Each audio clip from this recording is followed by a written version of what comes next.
Good morning. आज हम लोग पार्टनरशिप डीड के बारे में समझने की कोशिश करेंगे। देखिए, जैसे कि कल हम लोग डिफिनीसन देखे थे पार्टनरशिप का, तो डिफिनीसन क्या था?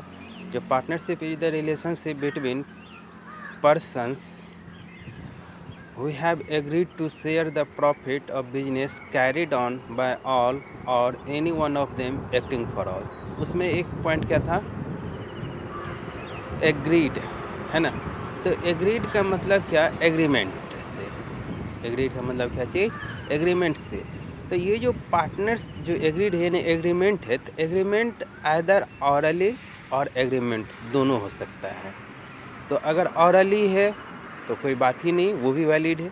लेकिन अगर रिटेन है तो रिटेन एग्रीमेंट है, यानी कि उसका कुछ टर्म एंड कंडीशंस है, तो उसको कहीं ना कहीं लिखा गया होगा। तो ये जो पार्टनरशिप का रिटेन एग्रीमेंट है, यानी कि डॉक्यूमेंट एक तैयार किया जाता है जिसमें पार्टनरशिप बिजनेस कैसे चलेगा उससे रिलेटेड सारे टर्म एंड कंडीशंस लिखे रहते हैं। उसी रिटेन डॉक्यूमेंट को हम लोग पार्टनरशिप डीड कहते हैं। यानी कि पार्टनरशिप डीड क्या है? चार्टर ऑफ पार्टनरशिप है, जिससे बिजनेस यानी पार्टनरशिप बिजनेस कंडक्ट होता है ना। यानी कि रिटेन एग्रीमेंट जो होता है पार्टनरशिप के बीच में पार्टनरशिप का, वो क्या कहलाता है? पार्टनरशिप डीड कहलाता है। तो आखिर हम लोग ये जानने का कोशिश करते हैं जो पार्टनरशिप डीड का ज़रूरत क्यों पड़ा, व्हाई नीड पार्टनरशिप डीड। तो देखिए, ऑरली भी है, ऑरली से भी पार्टनरशिप बिजनेस चलता है ना, ऑरली एग्रीमेंट से।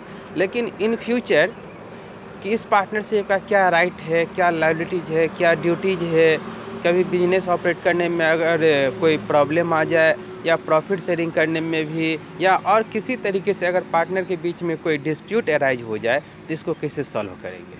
प्रॉब्लम आ जाती है। तो इसी फ्यूचर डिस्प्यूट को अवॉइड करने के लिए क्या करते हैं, आज जो एग्रीमेंट तैयार करते हैं वो रिटेन करते हैं। यानी कि ये फ्यूचर डिस्प्यूट्स को क्या करता है? अवॉइड करता है। ये इसका ज़रूरत पड़ा, है ना। कैसे बिजनेस स्मूथली ऑपरेट होगा उसमें इसका ज़रूरत पड़ता है। तो ये यानी कि क्या हो गया? रिटेन एग्रीमेंट जो हो गया, डॉक्यूमेंट्स है, उसको हम लोग क्या कहते हैं? पार्टनरशिप डीड कहते हैं। तो क्या होता है इसका कंटेंट्स, यानी कि इस पार्टनरशिप एग्रीमेंट में क्या क्या लिखे जा सकते हैं।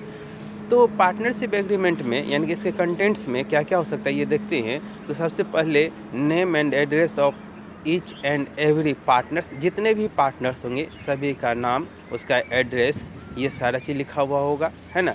जितने भी जो भी फर्म है उसका नाम और कॉर्पोरेट एड्रेस ये लिखा हुआ रहेगा। नेचर ऑफ द बिजनेस, है ना, बिजनेस का साइज, बिजनेस का स्केल, ये सब लिखा हुआ रहेगा। बिजनेस कैसे ऑपरेट होगा ये चीज़ रहेगा। बिजनेस मैन्युफैक्चरिंग का होगा या ट्रेडिंग का होगा ये लिखा रहेगा। प्रॉफिट शेयरिंग कैसे करेगा पार्टनर्स ये लिखा रहेगा। उनका रेशियो, प्रॉफिट शेयरिंग रेशियो लिखा रहेगा, है ना। कैपिटल कंट्रीब्यूशन अमाउंट लिखा रहेगा। ड्राइंग पावर लिखा रहेगा, है ना। Interest on capital, interest on drawing, interest on advance यानी कि loan made by the partners, ये bank operation mode, admission of new partner, retirement of partner, audit of the firm, ये सारी बातें इसमें लिख सकते हैं। इससे भी ज़्यादा बातें होती है, यानी ये सब इसका क्या है? टर्म एंड कंडीशन हम लोग लिख सकते हैं। तो ये अगर पार्टनरशिप डीड है तो इन फ्यूचर में इसी रूल रेगुलेशन से बिजनेस कंडक्ट होगा। अब अगर बात आती है क्या, जो क्या पार्टनरशिप डीड जो तैयार किए ना, रिटेन एग्रीमेंट तैयार किया, तो क्या इसमें सारा रूल एंड रेगुलेशन लिख ही दिए हैं? कोई ऐसा ज़रूरी नहीं है जो सारा हमने लिख ही दिया है, कुछ छूट भी जाता है। तो बात उठती है फिर वही बात, जो पार्टनरशिप डीड होते हुए भी तो ये काम नहीं कर पाया, तो इसके लिए क्या कहता है, जो अगर पार्टनरशिप डीड यानी कि ऑरली है, यानी कि एग्रीमेंट तो है यानी कि डीड नहीं है, या डीड क्या है? साइलेंट है, तो क्या करते हैं? साइलेंट का मतलब जो डीड है रिटेन एग्रीमेंट है, बट जिस बात के लिए डिस्प्यूट है वो इसके बीच में नहीं लिखा गया है। यानी कि what's provision will be applicable when when there is a silence of partnership deed और एब्सेंस ऑफ पार्टनरशिप डीड। तो साइलेंस ऑफ पार्टनरशिप डीड का मतलब पार्टनरशिप डीड है बट उसमें वो पॉइंट नहीं लिखा हुआ है, और एब्सेंस ऑफ डीड का मतलब उसका जो पार्टनरशिप डीड है वो क्या है, यानी कि एग्रीमेंट है वो क्या है? ऑरली है। तो इस केस में क्या कहता है, हम आपको शुरू में ही बताए थे, जो पार्टनरशिप बिजनेस पार्टनरशिप एक्ट 1932 के तहत गवर्न होता है। तो जब या तो किसी भी पार्टनरशिप फर्म में ऑरली एग्रीमेंट है यानी कि डीड नहीं है, या फिर डीड है लेकिन जिस बात के लिए डिस्प्यूट है वो इसमें नहीं लिखा गया है, तो वहाँ पर provision of partnership act 1932 applicable होता है। अब ये बात क्या कहती है, तो ये कहता है जो प्रॉफिट शेयरिंग रेशियो पार्टनर्स के बीच में इक्वली होगा, किसी भी पार्टनर के कैपिटल पर किसी भी तरीके का इंटरेस्ट चार्ज नहीं होगा, इंटरेस्ट ऑन ड्राइंग चार्ज नहीं होगा, किसी भी तरीके का रेमुनरेशन किसी भी पार्टनर को, चाहे वो सैलरी हो, कमीशन हो, बोनस हो, नहीं मिलेगा। अगर किसी पार्टनर ने लोन दे रखा है तो उसको @6% पर एनम इंटरेस्ट देना ही देना पड़ेगा। अगर किसी अगर सभी पार्टनर का एग्रीमेंट है यानी कि एसेंट्स है, तो किसी माइनर को बिजनेस के प्रॉफिट के लिए, फर्म के प्रॉफिट के लिए किसी माइनर को पार्टनर्स बनाया जा सकता है। किसी भी पार्टनर का एडमिशन तभी होगा जब सभी के सभी पार्टनर का एसेंट्स होगा। अगर कोई पार्टनर रिटायरमेंट लेना चाहता है तो उसके लिए उसको एक प्रॉपर नोटिस देना पड़ेगा। इसके बाद अगर कोई पार्टनर है ना, वो क्या करता है, साइड से कुछ बिजनेस करता है, वो बिजनेस सिमिलर नेचर का है, जो पार्टनरशिप बिजनेस का है, पार्टनरशिप का फर्म का बिजनेस है, सिमिलर नेचर का बिजनेस वो साइड से ही करता है, यानी कि एज ए कम्पिटेंट में। तो कहता है उसके बिजनेस करने से, यानी वो जो कम्पिटेंट बिजनेस करता है उसके बिजनेस करने से अगर उसको प्रॉफिट होता है तो ये प्रॉफिट फर्म में उसको शेयर करना पड़ेगा, ये ऐसा रूल है ना। लेकिन अगर कहता है अगर उसको साइड से यानी कम्पिटेंट बिजनेस जो करता है अगर उसमें लॉस हुआ तो वो लॉस नहीं इन लोग को बेयर करना पड़ेगा, लेकिन प्रॉफिट देना पड़ेगा। ठीक है। इसके बाद कहता है जो उसके कुछ जो बिजनेस करने, यानी कि अगर किसी पार्टनर ने फर्म का कोई प्रॉपर्टी यूज किया है, फर्म का कुछ एक्टिविटी किया है जिससे उसको प्रॉफिट हुआ, तो कहता है वो प्रॉफिट उस फर्म में ही क्या करेगा, शेयर करेगा। मीन्स जैसे कि मान लीजिए कोई पार्टनर क्या है, एक पार्टनर है वो एक परचेज मैनेजर है, तो परचेज मैनेजर यानी कि जब ये गुड्स परचेज करने के लिए गया तो यहाँ पर बताया गया जो अगर ह्यूज अमाउंट में परचेज करते तो इसको एक सर्टेन बेसिस पर कमीशन दिया जाएगा, तो ये कमीशन उसको मिला, तो ये कमीशन किसका बनेगा, फर्म का बनेगा, नहीं कि वो पार्टनर खुद इंडिविजुअली लेगा। तो ये सब कुछ रूल्स हैं, जब पार्टनरशिप में डीड नहीं रहेगा तो ये सब रूल्स अपनाने पड़ते हैं। पार्टनरशिप डीड, तो जैसे कि हम लोग देखें जो एग्रीमेंट जो होता है पार्टनर्स के बीच में, तो वो एग्रीमेंट क्या हो सकता है, ओरल हो सकता है और रिटेन हो सकता है। तो ये रिटेन जो होगा तो कुछ टर्म एंड कंडीशंस लिखाएगा, तो इसी रिटेन डॉक्यूमेंट को ही हम लोग डीड कहते हैं, यानी कि पार्टनरशिप डीड कहते हैं। ठीक है। ओरल है तब तो कोई बात ही नहीं, ओरल है तो कोई बात ही नहीं, लेकिन अगर वही एग्रीमेंट रिटेन है तो एक डॉक्यूमेंट तैयार होगा, है ना, डॉक्यूमेंट्स तैयार होगा टर्म एंड कंडीशन का, जो किस टर्म एंड कंडीशन पर बिजनेस कंटिन्यू होगा, तो उसी रिटेन डॉक्यूमेंट को हम लोग क्या कहते हैं, डीड कहते हैं, यानी कि written agreement amount of the partnership, charter of partnership. ठीक है। अब क्या कहता है, नीड ऑफ पार्टनरशिप डीड, यानी कि पार्टनरशिप डीड का क्या जरूरत पड़ा, तो क्या होता है, it regulates the right, duties and liabilities of partners. ठीक है। फिर it helps conducting business operations, it helps to partner to avoid future disputes, है ना, यानी फ्यूचर में किसी भी तरीके का अगर कोई डिस्प्यूट अराइज होता है तो इसमें हमको ये मदद करता है। अब कंटेंट्स ऑफ डीड, यानी पार्टनरशिप डीड में क्या क्या हो सकता है, तो पार्टनरशिप डीड में यानी कि वो सारे टर्म एंड कंडीशंस होते हैं, तो उसमें लिख सकते हैं name and address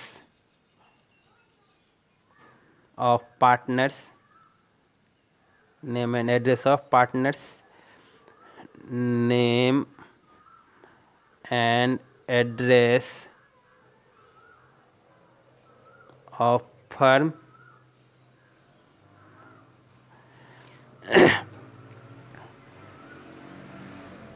nature of business,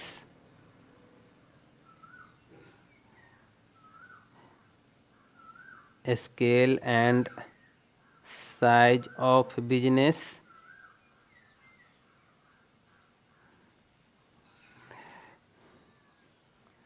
capital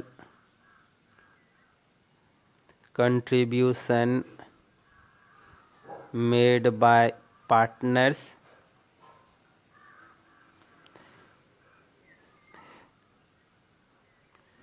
interest on capital, drawing power,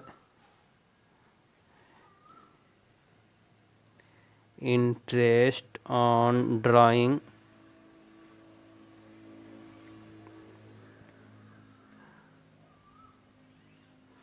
profit sharing ratio, remuneration of partners,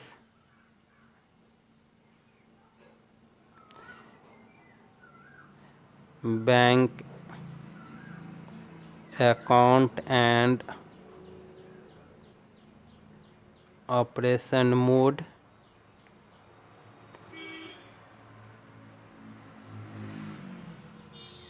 admission of new partner,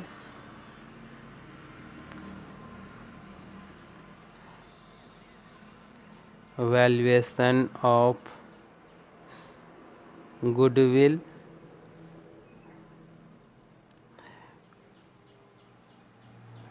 retirement of partners,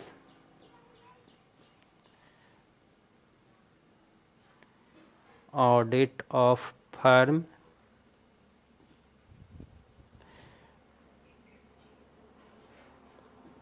dissolution of firm।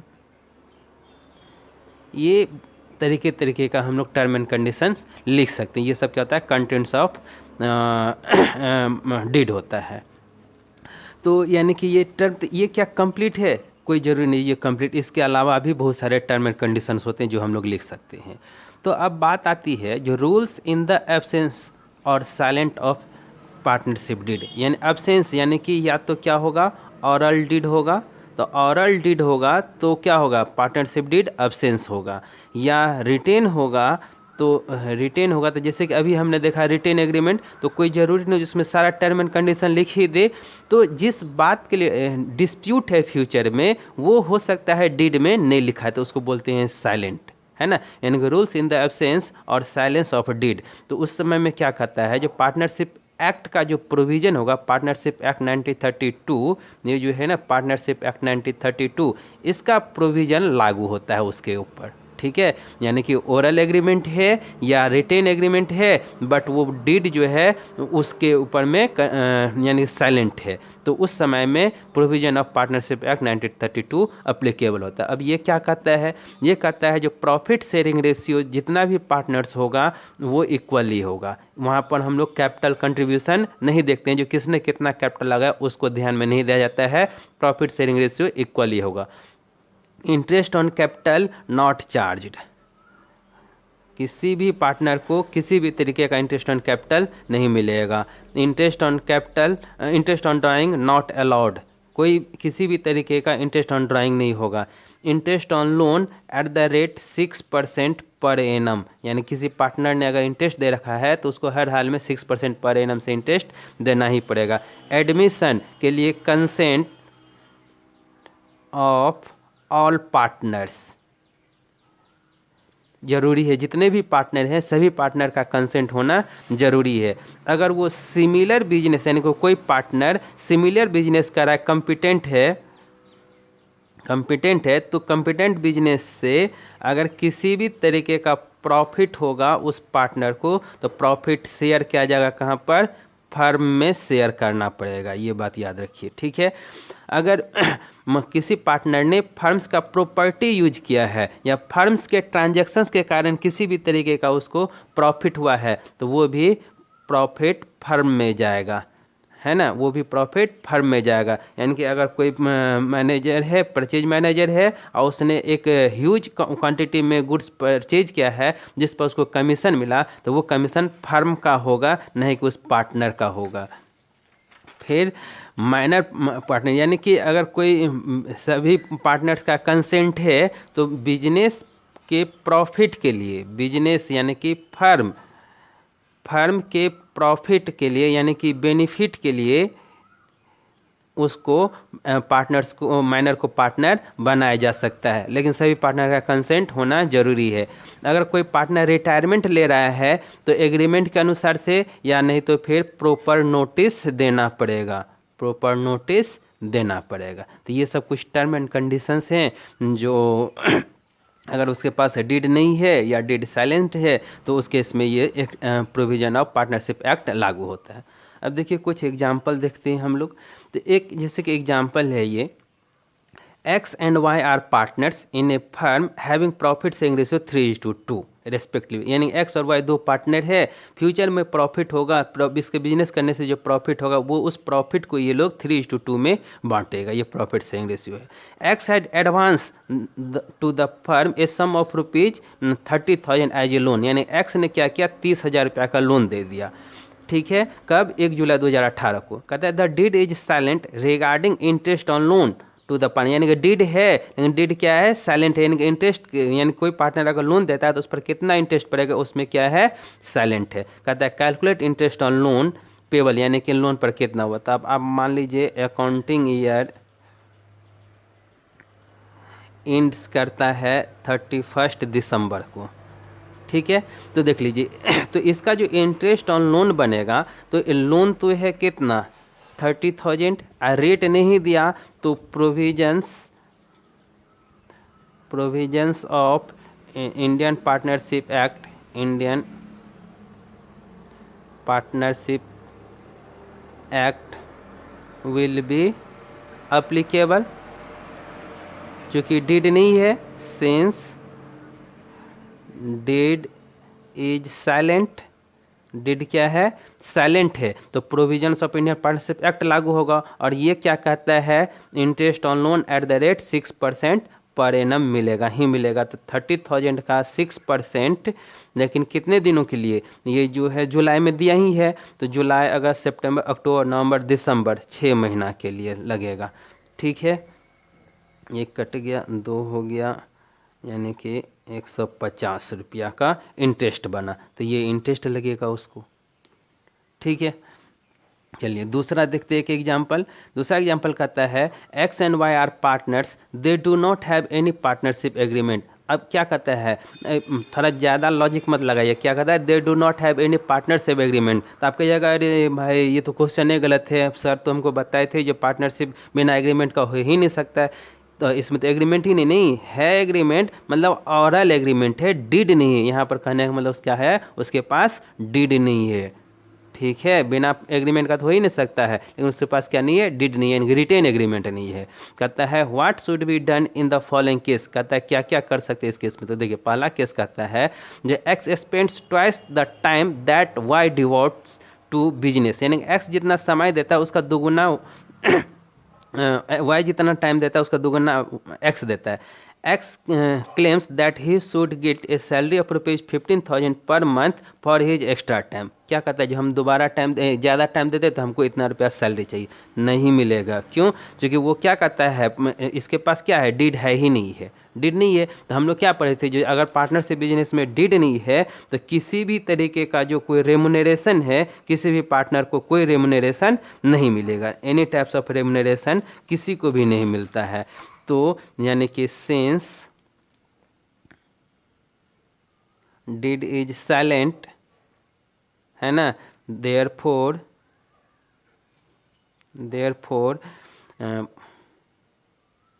Provisions of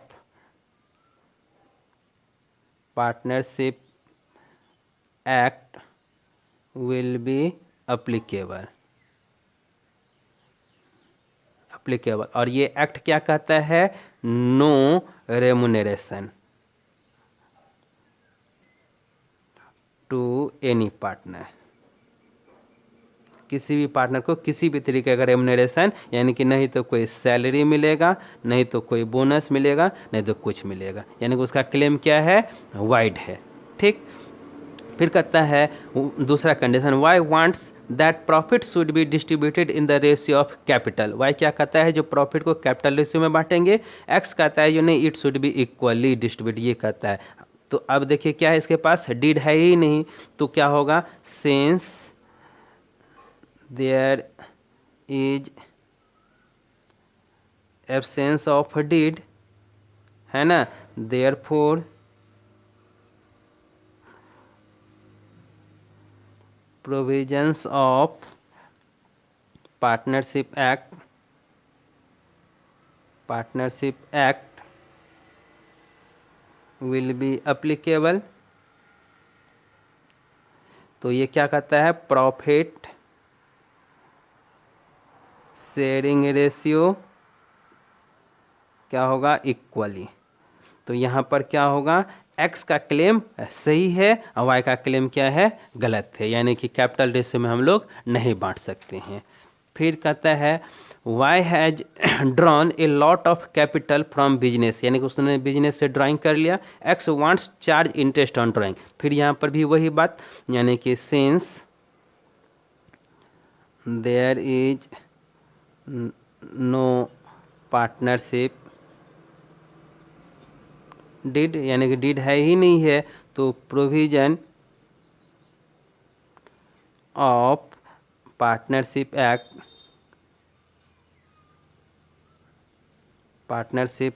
act will be applicable, वो applicable होता है। और वो क्या कहता है, no interest on drawing, किसी भी तरीके का इंटरेस्ट ऑन ड्राइंग नहीं लगेगा, तो कोई इंटरेस्ट ऑन ड्राइंग नहीं चार्ज किया जाएगा। ठीक है, देखिए अब आपको जो हम वो टी.एस. ग्रेवल का बुक भेजे हैं उसमें आपके पास इलस्ट्रेशन कुछ क्वेश्चन बनाएगा, इलस्ट्रेशन क्वेश्चन 1, 2 बनाइएगा, और प्रैक्टिकल क्वेश्चन में भी इसी तरीके का कुछ क्वेश्चन दे रखा है, उसको आप बनाइएगा। जो प्रॉब्लम होगा वो हमसे पूछिएगा। आज के लिए थैंक यू।